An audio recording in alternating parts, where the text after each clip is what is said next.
What up, everybody? Welcome to the State of Wild episode 8, a now regular podcast YouTube video web series thing. I'm joined by my co-host from Down Under, CorbettGames. Corbett, how are you doing tonight? Yo, what's up, Meowth? I'm doing great. Very happy to be here and just talk through everything. How are you? I'm doing pretty well. It's been a long week, but I'm excited for the weekend. So, it's nice. But for those of you guys that are just tuning in for the first time, or it might have been a while since you've listened, just a reminder that we're going to do 3 things during today's episode. First, we're going to talk about the state of the WoW meta, so what's dominating, how to beat it, and decks that might be flying underneath the radar. Second off, we're going to be talking about any wild news, controversial topics, or maybe the lack thereof. And last but not least, we're going to be talking about our decks of the week. Okay? So before we get started, just a reminder to like, comment, and subscribe if you guys enjoy content like this. So without any more hesitation, let's go ahead and get it started. So it's been a week, and it's been a kind of crazy week because the WoW meta has felt like it's shifted a ton. Specifically, the rise of Darkglare Warlock or Painzu or whatever name you want to attribute to it. The deck that's centered around Darkglare. So talk about how this deck has kind of, popped onto the scene so suddenly and kind of taken the ladder by storm. Yeah, so like you said, the meta's really changed a lot from where it was. It was very rogue-centric, and then it was very Arena Priest, and now we're at Darkglare. The Darkglare deck really popped up once there was a Chinese meta report that came out. I'm not going to try and pronounce it because that would be good for anyone. But there was a report that came out that ranked like the Darkglare Warlock as the best deck in the game, basically. And as soon as that happened, literally the hour that report was posted, I immediately saw it on ladder. I started playing on ladder, so makes sense everyone else was. And it's insane. Like, the deck is really, really, really good. It uses the Darkglare synergies that popped up from this expansion, like Raise Dead, to play a whole bunch of giants. And it just feels, it's disgusting. Like, it's like a Sniplock or a Quest Mage-esque, like vomiting out 8/8 type of deck. It's been nutty. So yeah, it's been a completely crazy thing that's really overtaken ladder from my perspective. Yeah, and as it's taken over ladder, I feel a little bit of like bittersweetness, Like, I love Darkglare. I've been messing with it for like 4 months, and now it's finally here. It's a dominant deck. But now that it's a dominant deck, like, I don't play the top tier deck. Like, I'm a hipster. I can't do it.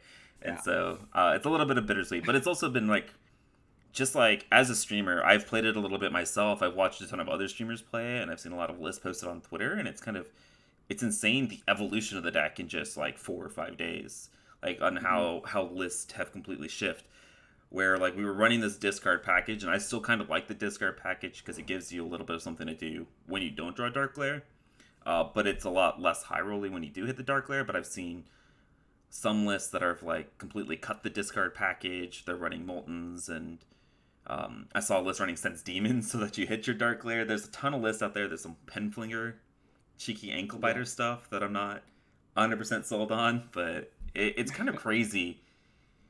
And it's kind of awesome to see, actually, like in Wild, this new deck that pops up, and how many resources and potential tools we have for this deck that are like, it's going to be really hard to refine the deck list, I feel like. But I'm kind of glad that we have a new deck on the ladder. And the evolution of the deck, like you said, has been really interesting, and it's been so rapid that I can actually, I think, pinpoint the exact like time, or like within the few hours where things changed, or even which player like really started something. So like I could go through and I could cite like Aiden was the first person I ran to on ladder playing the broomstick.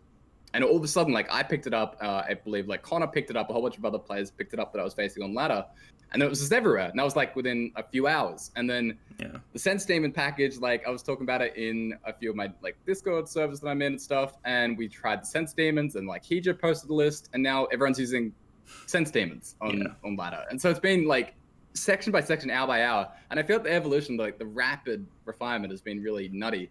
And man, it is really hard to play. I think the skill cap of this deck might be the highest skill cap of the meta by far, and it feels really complicated and like about as high as it gets for Wild. I know it can be disgusting and high roll and all that stuff, but it's in that same sense of like Sniplock. I think that the skill cap of the deck is really, really high, and there's a lot of scope for improvement if you want to put in the hours in and Yeah. The very best players are going to take advantage of this list a lot, I think. I can already foresee the comments saying, like, how does Corbett say that this deck is high skill? All you do is play Darkglare in 3.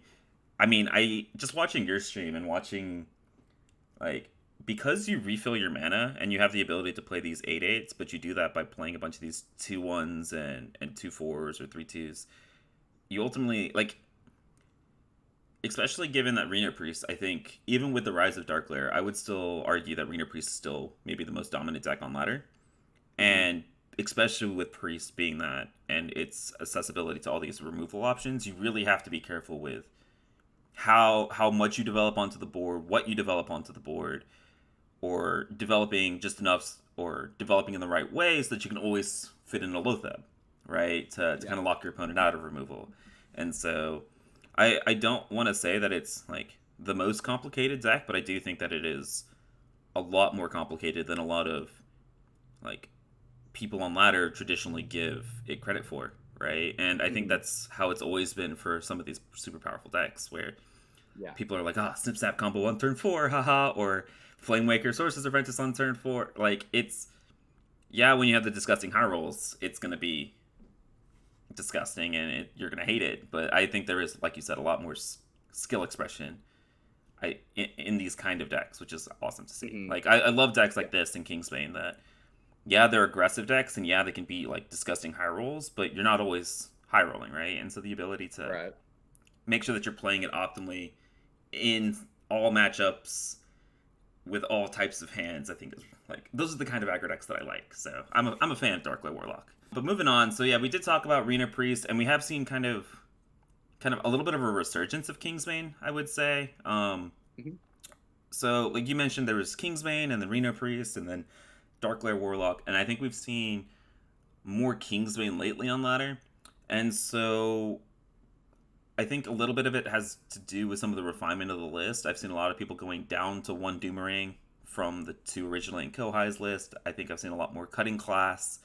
I've actually seen some people cutting Myras from the list, just because now you have double Secret Passage, double cutting class, double raiding party. Maybe you don't need Myras, which is kind of insane.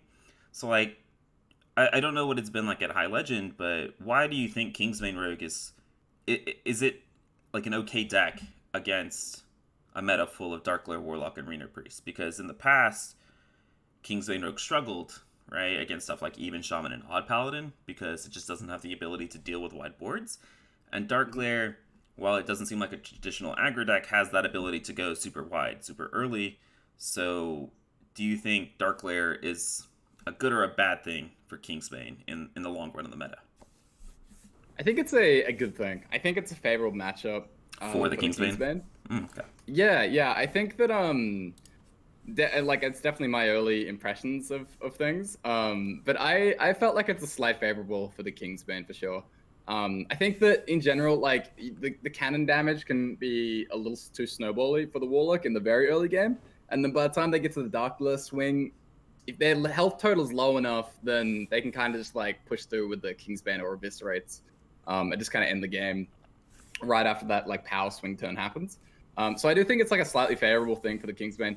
But the Kingsbane has been going through, like, a ton of refinement, like you stated. It's been great for me. I got to hit rank 1 with it. Congrats, by the way. Everybody claps in the comments for that. But Kingsbane's one of my favorite decks, and like, I made the adjustment of cutting Myras, and people are going back to the cannon build, and it looks really good. I think those are the top 3 decks in the format. Okay. As it currently stand. I think it's Reno Priest is, like, insane. Darkglare seems to be kind of, like, right there, or maybe a step below, and then Kingsbane would be the third. So I think they're all very strong. And Kingsbane, it's pretty happy, I think. As long as people aren't taking in things like Sticky Fingers, it's fine into Reno Priest, and it's just fine into Darkglare as well. So I think it's, like, overall just solid, and definitely, like, very safe thing to take on the ladder. All right, so one last comment on the metagame. You mentioned Sticky Finger, and I absolutely hate Sticky Finger. But let's talk about this as, like, a tech card for the metagame, right? Obviously, Cobalt Sticky Finger, when it was printed, everybody was like, if Kingsbane's ever meta again, this is the perfect tech card. For me, I'm in the boat with, unless you're running, like, Odd Warrior, where your whole game plan is attrition, you shouldn't be running Sticky Finger in your deck, right? Like, is there is there a reason? Am I wrong? And that you should be running Sticky Finger in your decks, or should you be running stuff like Gluttonous Ooze and Acidic Swamp Ooze in your Arena Priest if you're really scared about Arena Priest, like in your Arena Priest deck list if you're really scared about Kingsbane? I mean, it's really just a math problem, right? Like, how popular is Kingsbane? How much of a percentage swing do you get from playing the Sticky Finger? And then how much do you lose elsewhere? And so I think, like, it's like, it obviously helps a ton in that matchup. Like, it's a really big deal if you're running Sticky Finger. But is Kingsbane popular enough to justify it? Is a 5-mana 4/4 like way too crappy compared to the other options? I think, yeah, it is. Like, he shouldn't be playing it. A Glut is like a much better a much better option for like other matchups. Like 3-mana 3/3 is a lot better than 5-mana 4/4. And so yeah, I think like right now it isn't really worth it. But you know, it's wild. People will tech in their tech cards, and it doesn't matter what you tell them. Yeah. People will keep doing that, enjoying getting those free wins. But yeah, and ignoring the times where it's a 5-mana 4/4 against Darkglare Warlock that's stuck in your hands. I think Sticky Finger also, like, the fact that it kind of interferes with Polka a little bit is also a little yucky to me. Especially in Arena Priest, yeah. Yeah, in Arena Priest specifically. I don't love that it might slow down a Raza draw by Eternal. I don't know, that seems a little off. Yeah, you're the same boat as me. I think Sticky Fingers, like, if you do want to tech against Kingsbane, I would rather run double Ooze. Like, if you're really scared, I'd rather run Glut Ooze, Acidic Swamp Ooze instead of Sticky Finger. And with those two and Elusive, you should be more than fine as the Arena Priest player against Kingsbane. If you're running something like Odd Warrior or Dead Man's Hand Warrior, then it might make a little bit more sense to run Sticky Finger. Mm-hmm. But even then, that's really up to you on, are you seeing like 30% Kingsbane in your local meta? Otherwise, it might still just not be worth it. But yeah, so last little segment here in the WoW meta. I know we've been on this section for a little bit, but let's talk about nerfs. It's been a thing that a lot of people have been clamoring for. English is hard. And I think I will say that last expansion in Ashes of Outland, the devs' ability or willingness to nerf really, really quickly for Demon Hunter, I think has spoiled a lot of people because they're complaining for nerfs already. But I will say, I've said this before on this like State of the Wild, that I am a fan of balance changes in Wild just because Wild is a constructed format just like Standard. We just have a larger card pool. That doesn't mean that we can't be balanced, right? And part of the reason I like Wild is I love the power level of Wild. I love the synergies, as long as they're in line with the other power levels and synergies in the format, right? And I do think that we've had situations where we crossed that line, right? With Snip Snap Warlock and Starliner Druid and stuff like that. And I was on the train that Quest Mage kind of crossed that line like 2 days before the expansion came out, right?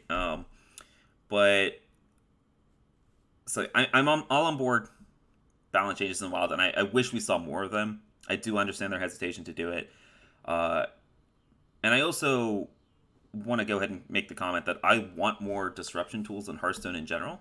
I want more Dirty Rat effects. I want more Loatheb effects, but I want them to be balanced, right? So that brings me. So I have 5 cards that I would like to see nerfed eventually, right? Whenever they do decide to do nerfs, I think these 5 nerfs that I've mentioned or I have listed would be nice for the Wild format and beneficial for the Wild format as a whole. And so I want to talk about them a little bit, and then I would like to get your thoughts on them. But the first one is Mindrender Lucia. I think we've kind of baby raged about it enough on this episode in the past couple ones, and I do it on my stream a ton. I like Lucia, okay? She's a really powerful effect, and I'm glad a card like her was printed, okay? I'm going to go ahead and put that out there. I think I have 2 issues with Lucia. First off, she is way, way, way too cheap for her effect. She is 2 mana. That means she has almost 0 downside to the card, which is insane, right? Dirty Rat and Hecklebot have downsides to them, right? For being a good disruption tool against combo. Lucia has absolutely 0 downside. If you play her onto against aggro, it's actually beneficial for you, which is kind of insane. Yeah. And so that's my first issue with her, is that like her general power level is pretty damn high. And my second issue with her is I hate that she was a priest card. Okay, and I talked about this a little bit on stream, where like, okay, fine, Raza Priest exists, 0 mana hero power exists, Blizzard's okay with it, right? Which means Priest is extremely good against aggro because it's Priest, And with Raza at spawn, you are now a very, very good combo deck, right? So you will win the inevitable late games against a lot of control decks. So that meant the only way to attack Arena Priest was through combo, right? And then you print the best combo disruption tool ever printed, and you give it to Priest, and so now Arena Priest has absolutely zero weaknesses, right? So like, I would have loved if they gave that card to, for say, let's say Rogue, right? Because Rogue is kind of like the trickster class, and so like it would have fit perfectly fine in Rogue, and it would have been okay, and it would have been strong at 2 mana, but I probably wouldn't be complaining about it as much as I am in Priest, because now Priest has no like significant powerful counterplay. So those are kind of my big two issues with it. If they do nerf Elucia ever, I would love to see it be maybe 4 mana. Maybe 4 mana is a little bit too harsh, but like a 4 mana 2/3 still allows you to disrupt Mechathune, still allows you to disrupt Quest Mage, still allows you to do combo disruption without it being a card without any downside at all. Yeah, the idea that it's like belongs in the wrong class is something that I hadn't really heard of, which is interesting. But yeah, I definitely agree. Like, it's the effects for how cheap it is kind of insane. The fact that it's like one of the best 2-drops in the game is kind of crazy, right? Like, you can just play it, you can get the coin, forces aggro decks to immediately try and coin even when they can't really do it, and it denies the opponent a card draw. Yeah, it's insane. It's like way too cheap. I think way too flexible. But I do agree with you that it's like, I think it's a really cool card. Like, I like it. I think the effect is sweet. I just think it's way too powerful for, what it's trying to do. Yeah. Okay, the next card that I would like to see nerfed, I think a lot of people are talking about like Lightning Bloom or Guardian Animal nerfs, because I know Druid is super swingy and powerful in Standard. But for me, I think the big issue with Druid is Kael'thas. I think this has been an issue for like 3 or 4 months that we've been talking about in Wild, and I feel like Standard's just now realizing how dumb of a card this was. I like the fact that you're printing 10 mana spells, like that's awesome, except for when you make them cost 0, right? Like when you're casting multiple 10 cost spells for free in a turn and drawing through your entire deck on turn 3, like even in Wild, that doesn't, like, there's no counterplay to that, right? And so I think a lot of the broken shenanigans that people are complaining about in Standard and some of the insanely broken swing turns even for Wild are all enabled by this one card. And so yeah, Lightning Bloom's a card. Lightning Bloom's strong. I'm okay with Lightning Bloom existing because it enables stuff like Aggro Druid and Aggro Shaman, as well as allowing, Combo Druid, right? I think Kael'thas is the big like guilty point in a lot of these decks because it allows for broken swing turns on like turn 3, turn 4. And so I would like to just see this card deleted. This card and Juicy Psych Melon, but they're never going to touch Psych Melon, so Kael'thas is what I want deleted. But even if it's just like 1 0-mana spell per turn, like it only happens once, like a spell burst effect, and that's it. I don't know if you agree that Kael'thas is the problem, but I would like to hear your takes, like on Kael'thas and whether you think it should be nerfed. Yeah, I think like I've heard the nerf idea of your third spell costs 1, which I kind of like. It slows down the cheating, and it kind of means you can't sort of like loop like 0 cost into 0 cost kind of stuff. But yeah, I think Kael'thas is like the type of effect that can definitely feel bad, and it would definitely be like, it's the most egregious, right? It's the thing that can have the most absurd swings possible, and I think that being toned down would be a good thing, either with the cost or making it just the third spell, which is another suggestion I've heard a lot. Yeah. And then speaking of things costing 0, so this is something that I've been on board for a long time, when Quest Mage was the most dominant. But I think, so they made this change to Echo, right, where it can't cost less than 1, right, to nerf Snip Snap Warlock. And I would just love to see them extend that to all aura effects, because like whenever shit costs 0, you get really unfun turns to play against, or you get some really broken decks, right? And I think we've seen multiple examples of that in the past.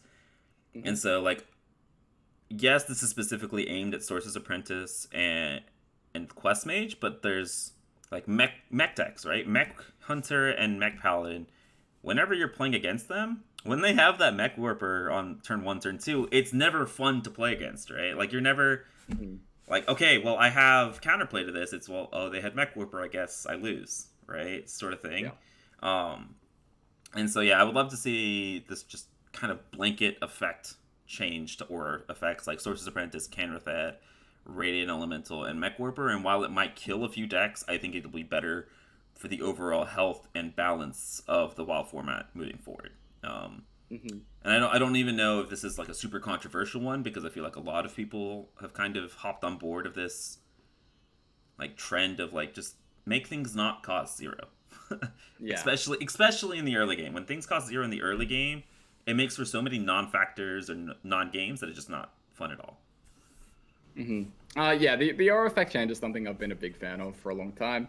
It's recently popped up a lot because standard. There's a lot of like apprentice stuff where people were kind of clamoring, really demanding this change. So yeah, I'd like to see it. I think it's really good future proofing as well. It kind of like fixes a lot of stuff that might go wrong moving forward. So yeah, I'd like to see this one. All right, and then the last two. I mean, it's kind of weird because Void Caller decks right now are absolute garbage because the rest of the meta is really really fast. Yeah. But I still hold that Void Caller is a broken card, and if you do slow down stuff with Kael'thas and Lucia and Sorcerer's Apprentice, then like Void Caller decks will definitely pop back up. Hmm. I love Void Caller. I love Warlock, but Void Caller is broken, right? So this probably should be nerfed if you're nerfing everything else. But I know that if I didn't include this in the list, that people are gonna call me biased and everything like that. Yeah. So I'm not gonna harp on this one too much. But the last card that I want to talk about is Secret Passage. Um, I know a lot of people hate this card. I'm actually maybe this is the Kingsbane apologist coming out from me, but I, Hmm. I actually don't think this card's super strong. But I mean, do you think that this card needs a nerf? I think if you nerf it to 2 mana, it probably kills the card in an aggressive Kingsbane list. Maybe you nerf it so that you only see 4. But I think Yeah. Secret Patches is a super unique card. Um, and it's a strong card. And I'm a fan of these like unique styles of aggro decks, like Kingsbane, like Hmm. Darkglare, not just vomit onto the board and try to kill you, like with mech decks or Secret Mage. But this is the one like yes, I think Secret Passage is really strong. Yes, if it gets nerfed, I don't think anybody would be surprised. But this is one that I don't know if it exactly needs one. But I did go ahead and put it on the list because if you're nerfing Druid and Priest, and then you're hitting the Darkglare with a Canrith Head, maybe you should be hitting Secret Passage and Rogue as well. Hmm. Yeah, I think the draw four would probably be the most likely, and the change that makes the most sense. Something I will say about the nerfs in general is that I, like you, have been a big advocate for Wild getting more active balance changing. However, I might like being completely honest. My opinion's kind of shifting a little bit over time, and it's kind of Okay. weird to acknowledge that because of how strongly I felt in the past. How And dare yet over you? How time, dare you I, admit to changing your mind on something? You're not allowed to I do know, that. right? Yeah, I still think balance changing when when it feels like a lot of people don't like something is like totally justified. Like obviously the game should be the most fun for everyone, so if they need to step in, go for it. But yeah, it's kind of weird. I'm actually becoming more and more open to the idea of why it should be kind of wild, or at least I'm more open to the idea of this kind of like broken decks and stuff, which is strange because it's like I said, it's very much the opposite of how I felt even just like a few months ago. So it's kind of been weird coming to You just admitted to um, changing your mind. meet People those are gonna feelings. they're gonna come after you for that one. I mean, like I said though, like I don't think we need nerfs now, right? Like I think these cards are really Mm. strong. I think the meta is still super new, super developing, right? Like it's Yeah. still rapidly changing day by day. I These are just the changes that I would like to see when they eventually do nerfs. These are the cards that I think right now are the problematic cards in Wild, right? Mhm. And I would love to hear people's opinions on this in the comments because, like, yeah, I part of the appeal for me for Wild is the super high power level. I like that. I like balanced power, you know. Mhm. And it kind of feels like right now that the tier 1 decks, right, the Malagus Druid, the Reno Priest, the Darkglare Warlock, the Kingsbane are just like really powerful. Mhm. Um, and so like if we're okay with like tier 1 being that much better than tier 2, then so be it. It's just and these are the changes that I would like to see potentially in the future. But yeah, so let's go ahead and move on to part 2. All right, so the wild news, we didn't talk about any wild news last week. We made up by with a ton of news this week. So we're just going to kind of go quickly through this. The first one where they had a Reddit AMA with the Hearthstone dev team on Tuesday. And so they didn't really talk a ton about wild. So not too much to talk about, but the big hitting points, so basic and classic are being reevaluated for a revamp. Basically, we're going to get essentially a new classic and basic set, which is cool. A more modern take, which means with all the knowledge. So obviously, this probably doesn't have a huge impact on Wild, because cards. Yeah, supposedly those cards are just going to rotate to the Hall of Fame, and we're still good to use them. But that does mean that we might see a shift in kind of focus for the classes in future expansions. So, not the biggest impact in WoW, but still pretty exciting that finally they're taking a look at this. Yeah, for sure. I mean, the classic set was never really designed, I don't think, to be the foundation piece of like a rotating format. And so I think having, like when they were starting, obviously they didn't know as much about the game that they know now. So it makes sense, right? Like now that they have all this years of knowledge, they can go back and probably make some adjustments that in hindsight, they probably would have done, in the first place. So yeah, I've been like a huge fan of this idea and really wanted them to do like this kind of revamp. So I really hope they do. I hope they do it, and they do a really good job of it. Yeah. So somewhere Kibler is smiling because he's been asking for this for 3 or 4 years. So the second big talking point. So they did kind of confirm that when cards do rotate to wild, they are considering unnerfing cards. So essentially, we're kind of looking at like the Galacrons, essentially, or like the big ones that are popping to mind. But every year that when the rotation happens, I think look forward to some more unnerfs, which is super exciting.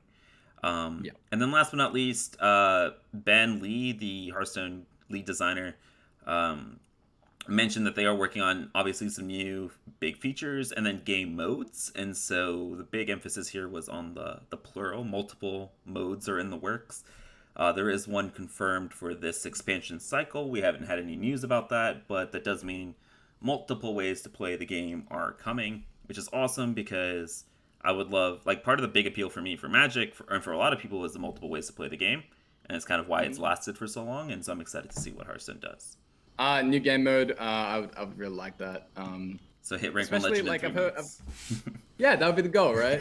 No, I've heard some rumors and stuff about what they plan on doing. Let's see if they all pan out. But yeah, I'm very excited to see whatever they end up giving us.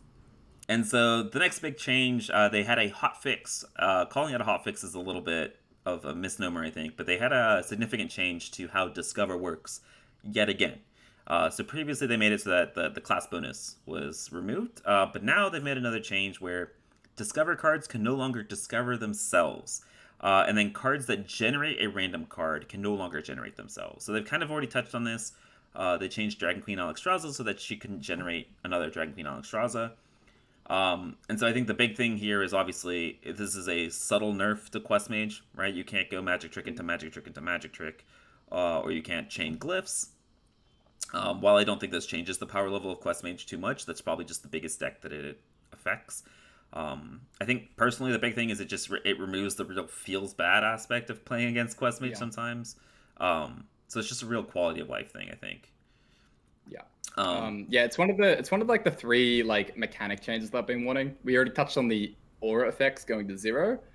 This is the one change that I've been really wanting for a long time, and then the last one would be like bringing back the Discover bonus. But we're talking about 2 out of 3, so I'm very happy I made this. I kind of, when I tweeted out about this news, I said the exact same thing. I was like, I wonder if they'll nerf the class bonus, because I kind of just want to play another Side Historian again. I missed that card a ton. But yeah, some other fringe case scenarios for this. You can't do Renew Chains anymore in your Combo Arena Priest if you were relying on that for some spawn burst late game. Sky Raider can no longer generate another Sky Raider in Pirate Warrior. And maybe the biggest change, Puzzle Box of Yogg-Saron can no longer cast Puzzle Box of Yogg-Saron. Big sad. This will make a huge impact on the meta. I can't really wait to see what this happens. And then the last big piece of news is we got more information about the Battle Pass that a lot of people have been kind of up in arms about. I don't really want to dive into this because this is not really the forum for that, but I wanted to bring this up because I would say a lot of the changes that Hearthstone's made has been extremely beneficial for the free-to-play players. And the free-to-play players are the ones that are like up in arms about this potential change. And so just before you go and raid the Blizzard forums or yell at them on Reddit, just let them make the change and see what changes they plan on making, because everything that they've done in the past couple of years has been good for free-to-play players, right? Mm-hmm. So I kind of give them the benefit of the doubt if you're a free-to-play player. If you're not a free-to-play player, this doesn't really affect us. We probably just get more goodies, right? So I just wanted to bring this up, that just wait before you start yelling and complaining. I mean, like what we did see, what was rumored, didn't look great. But like you said, why are we getting angry about something that we don't even know? Like, it was a survey, right? It was a survey with an example of something, and everything they've ever proposed in surveys has not been what they've pushed as the final product, right? So exactly. So yeah, people should relax, just take a step back, and, take a deep breath, see what they end up giving us in the end. Because I'm sure it'll be more in line with the philosophy that they've had recently, which has been to be a lot more free to play friendly in general. So we'll see. Yeah. And change is good. So I'm looking forward to see what they come up with. But yeah, that's it for Wild News. And so now moving on into part 3, here's where we talk about our decks of the week. So we will be showing you guys 3 decks today. A top meta deck, a current under the radar deck that we think is sneaky good, or some sneaky tech cards. And then a meme or an off meta deck that we've really enjoyed messing around with for all of you guys that aren't super into the tryhard legend thing. So first of all, meta deck, Corbett, take it away. All right. Well, we have to talk about Darkglare. We spent a good portion of it earlier, but Darkglare Warlock has to be the meta pick. It has really completely just taken over High Legend.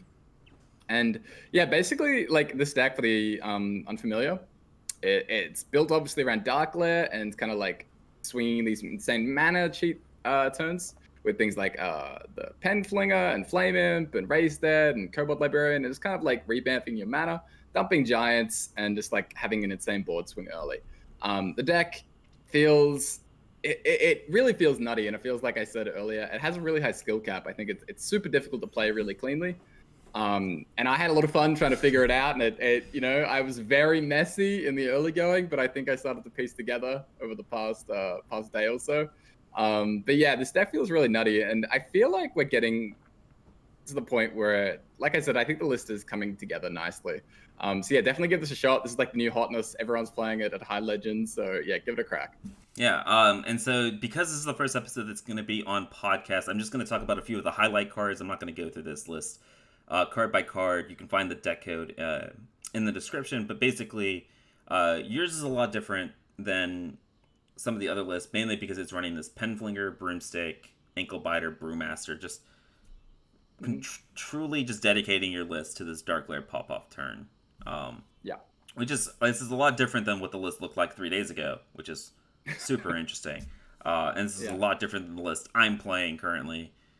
That's not as focused on the combo, but still benefits a ton off the combo. So, I mean, I'm sure this list is better than mine. But is this what everybody's playing at High Legend? This is very similar. This is very close. Yeah. This is the majority of players, I feel like, have cut the discard package already. And it's a lot closer to this. Broomstick is a definite include as well. Broomstick, one of the most underrated cards of the set, for sure. Oh, it's bonkers. Yeah. It's a sleeper. Okay, speaking of sleeper, let's talk about a resident sleeper deck. Let's talk about Turtle Mage. So Turtle Mage is a deck that kind of showed up in Standard, and a couple of Wild players kind of took it and ran with some of the powerful Wild inclusions like Ice Block and Healbot. I mean, so if you guys haven't seen this deck legitimately revolves around not drawing your Potion of Illusion. And that way you can Tortollan Pilgrim and essentially chain Tortollan Pilgrim into Potion of Illusion with some powerful battle cries. And so you have a ton of one-cost spells. So this is the list that we're featuring from ConcernedMom, who hit top 40 Legend with this deck. It's very reminiscent of OG Shudderwalk Shaman, I think. Yeah. I call it the Shudderwalk Mage. It's basically the same thing. It's a really, really interesting concept. I really struggled to make this deck work, so I'm really astounded that he hit top 40 Legend with this deck. Honestly, I am struggling to figure out how he did that, because I always drew my Potion of Illusions. Yeah, I tried it myself, and I had a little bit of a rough time. Like, it was okay for a bit, and then I had like 3 games straight where I do the potion. And I was like, well, I'm out. Back to Darkglare. But I have heard from a number of players, not just Mum. I remember Jack as I know well was Jack's been talking playing a about that he ton, yeah. thinks. Yeah, Jack thinks that's really quite solid as well. So maybe it's the pretty high variance deck, depending on whether you hit the potion. But yeah, definitely worth a look. It's something very different and very like off meta for the format right now. Yeah, I will say it looks like this deck does struggle a ton against Darkglare Warlock. Um, Mm-hmm. but against stuff like Malekith Druid and Reno Priest, and maybe even Dead Man's Hand, might have the time and the ability to set up uh, and execute your combo, assuming you don't draw your Potion of Illusions. This is another deck that it's in its infancy stage. There's like a lot of refinement and testing to do with this deck to determine matchups and the optimal list. But shout outs to Mom for climbing with this deck. It's a really interesting one. Yeah. And then last but not least, for our off meta deck, I want to talk about an even Paladin that I've been playing. So Paladin got some pretty unique tools and powerful tools in Wild, specifically the High Abyss Allura. I know she's been like the target of a couple comments for nerfs from standard players as well. But that and First Day of School are huge buffs to this deck. So I kind of took the buff-centric route instead of the dude-centric route with this list. But this is all about cheap draw, right? And then making some big beefy boys and hitting your opponent in the face with buffs and Argent Braggarts and a bunch of the payoff spells. So don't want to dive too deep in it, but this deck was a ton of fun to play, actually. I was actually picking on a lot of Reno Priests because they leave up your minions and then you hit them in the face with a dino size and they're just like, what happened? Yeah, it looks very threat dense. Feels like, yeah, it can definitely beat the priest up, just like punching them in the head over and over. Yeah, it's been a lot of fun to play. And actually does really, really well against Kingsbane as well because most of the Kingsbane lists aren't running sap. And so it's like very easy to set up some taunts. Lots of taunts on this list. So in the right meta pocket, I haven't played a ton against Darkglare, but even Paladin might be back. Probably not, but it's a ton of fun to play. And it's a pretty like surprisingly good deck. So feel free to check this deck out if you're looking for some fun. But yeah, guys, that's it. Corbett, thank you again for joining me. Tell the people where they can find you. Guys, you can find me at CorbettGames at Twitch, Twitter, YouTube. I've recently been more active on the YouTube. A couple of videos have gone up over the past couple of days. So be sure to check that out. So that's at CorbettGames. But yeah, Mia, thank you so much again. For having me. Let's doing this show together. Really enjoying it. And yeah, hope everyone tuning in, listening, enjoyed the show as well, and keeps tuning in every week. Yeah, I really do hope that you guys are enjoying it. It's been pretty well received, which has been awesome for something that we just were doing as a hobby, and it's nice that you guys are really enjoying it. Make sure you guys do follow Corbett on all of his socials. He's an awesome person making awesome content. And just a heads up, in case you guys didn't catch the little drop earlier, we are now on podcast. So the plan is to get this up on Spotify and iTunes. So if you guys want to listen on your way to work or at work or want to share with your friends, make sure you guys check us out there. It should be up at the beginning of the week. So yeah, I hope you guys enjoyed this episode. Stay safe out there, and we'll see you guys next time. Later. Bye, guys.